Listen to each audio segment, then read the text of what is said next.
मैं doctor Shailesh Khandelwal, BSc MBBS gold medallist, एक बार फिर रायपुर छत्तीसगढ़ से अपने क्लिनिक से।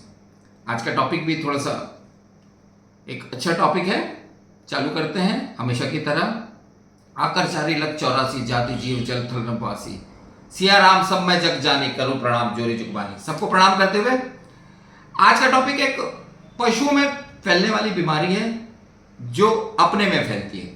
नाम तो सभी जानते हैं, रेबीज। इसमें आज से 25 साल पहले सन 2000 में मैंने ये जो किताब दिखा रहा हूं ये मैंने लिखी थी। उस समय मेरे को प्रैक्टिस को 6-7 साल हो गया था। जिस क्षेत्र में मैं प्रैक्टिस कर रहा था उस समय भी कुत्ते से काटने वाले होने वाले इस बीमारी के बारे में अवेयरनेस कम थी, पर इन 25 सालों में अवेयरनेस थोड़ी बढ़ी है। परंतु हम ये नहीं कह सकते कि अवेयरनेस बहुत ज्यादा बढ़ गई है। ये एक ऐसी बीमारी है जिसको हम हटा सकते हैं, क्योंकि पशुओं में फैलती है। रेबीज कुत्ते, बिल्ली, चमगादड़ इनकी बीमारियां हैं, ये हमारी बीमारी नहीं है। पहले इनको विषाणु जाता है, वायरस, ये पागल हो जाते हैं, फिर हमको काट देते हैं। भारत में रेबीज का कंट्रोल प्रोग्राम भी चलाया जा रहा है। सबसे अच्छी बात है, इन 25 सालों में यहाँ के जो स्थानिक विधायक महोदय जी हैं, मैंने उनसे भी एक पत्र लिख के चर्चा करी। उन्होंने भी आश्वासन दिया है, और यहाँ के पुराने सभापति जी, उन्होंने भी आश्वासन दिया है कि इस बार यहाँ के महापौर के जो घोषणा पत्र होता है उसमें रेबीज फ्री करने का एक प्रोग्राम चलाया जा रहा है। इतना सब अपने समाज में जागृति हो रही है, परंतु ये थोड़ा सा मुझे दुख का विषय लगता है, अभी भी जन जागरण उतना नहीं है। आज भी 5 चीजें आपको इस बीमारी के बारे में जानना जरूरी है, तो फिर मुझे आज बोलना पड़ रहा है। पहला, कुत्ता काटने से या स्क्रैच, दोनों स्थिति में, यदि घरेलू हो चाहे बाहरी हो, हमको वैक्सीन लगवाना ही है। हम गलती वहीं करते हैं कि हम वैक्सीन नहीं लगवाते हैं। दूसरा, कुत्ता काटने के बाद आदमी क्या करता है, डॉक्टर क्या जाता है, डॉक्टर 5 इंजेक्शंस बताते हैं, वो 5 लगने हैं। परंतु उसके पैसों की वो देख के वो कहीं ना कहीं उस जगह चला जाता है जहां उसको घाव चलाया जाता है, या उन जगह पहुंच जाता है जहां पे कुछ खाने की दवाई दे दी जाए और उसे ये इंश्योर्ड कर दिया जाए कि जहर उतर जाएगा। यही गलती चालू होती है। आप ये मान के चलिए, यदि कुत्ते ने काटा है आपको, तो आपको 5 वैक्सीन लगाना जरूरी है, चाहे वो घरेलू हो चाहे भारी हो, स्क्रैच और बाइट। दूसरा विषय जो आता है, अभी डेवलपमेंट होने से क्या हुआ है, प्राइमरी हेल्थ सेंटर में जो वैक्सीन है वो त्वचा के नीचे लगाते हैं, तो हमें खर्चा कम पड़ता है और कम मात्रा की वैक्सीन जो लगती है वो पूरी यूज आ जाती है। दूसरा, अब हम घाव पर डायरेक्ट इम्यूनोग्लोबुलिन्स भी अच्छे से लगाने लगे हैं, अवेलेबिलिटी अच्छे से।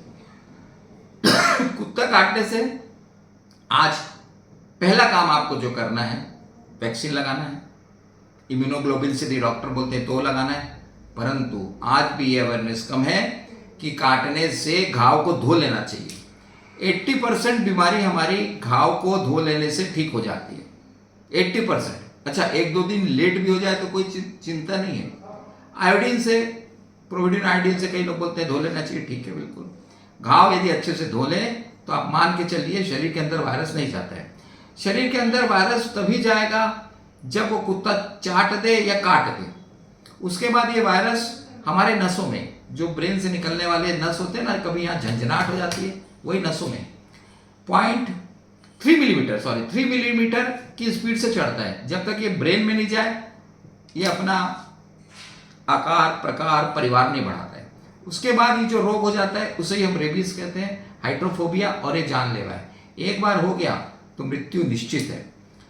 कुत्ते में ये रोग कुत्ते द्वारा भी फैलेगा, उसको कोई कुत्ता काट दे।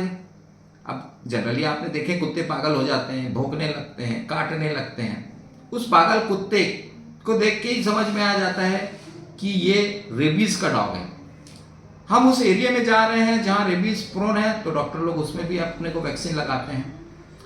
2-3 चीज़ों को यहाँ के नागरिकों को अपने हर क्षेत्र के, आप लोग तो बहुत सारे युवा हैं, आजकल कहीं जाने की जरूरत थोड़ी, ईमेल करो, अपने महापौर को ईमेल करो, अपने जनप्रतिनिधि को ईमेल करें कि भैया ये रोग हटाया जा सकता है यदि हम स्ट्रीट डॉग का प्रबंधन अच्छे से कर लें, अपने घर वाले पालतू कुत्तों का वैक्सीनेशन कर लें, तो इस रोग से हम मुक्त हो सकते हैं।